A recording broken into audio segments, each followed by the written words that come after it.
I am a reader of Pamuk, Orhan Pamuk, who is my colleague at Columbia University in New York, and whom we invited at the Collège de France in Paris a couple of years ago for a series of lectures. Yesterday, I was here for a short time, but I went to the Museum of Innocence. The first time I was here was in 1971, so it's a long time ago. I was a young man, I was 20 and I visited Turkey, and this was my longest visit in Turkey and visiting Istanbul. But 1971 is 2 generations ago. Turkey is no longer the same place at all. Of course, I just spoke of Baudelaire, and there were a couple of connections with Turkey in Baudelaire. His stepfather was a French ambassador in Constantinople, Istanbul, from 1848 to 1871.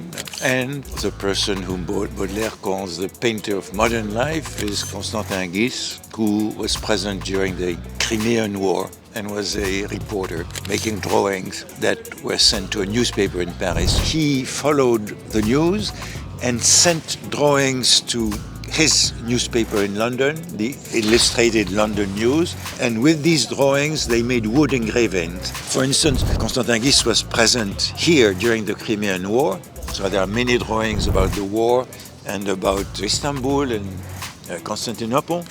So he sent these drawings to London, and a couple of days later they appeared in the newspaper with an article, illustrating an article, which he often also wrote because he was there and the information came from him. So there are many drawings.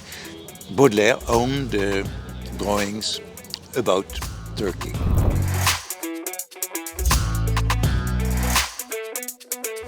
The Louvre decided last year to have a writer in residence, so I started about a year ago. So I go to the Louvre 2-3 times a week. I don't stay long, but now I know the Louvre quite well because for many weeks I've been there. And each week 2 little texts are published about the Louvre. One is on Facebook and with my voice, and the first one and the second one both are on the site of the Louvre.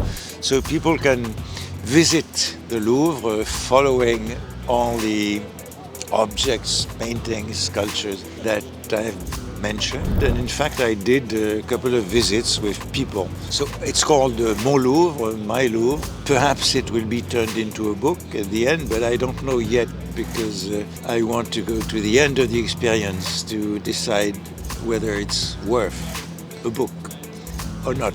But it might be. So, of course, I've written on the Louvre in the past on the relationship of a number of writers with the Louvre. Gide went to the Louvre on a daily basis. Proust went often to the Louvre. So I've been interested in the way the Louvre is present in French literature in the past, and I will probably do more stuff on the Louvre and its present in French literature.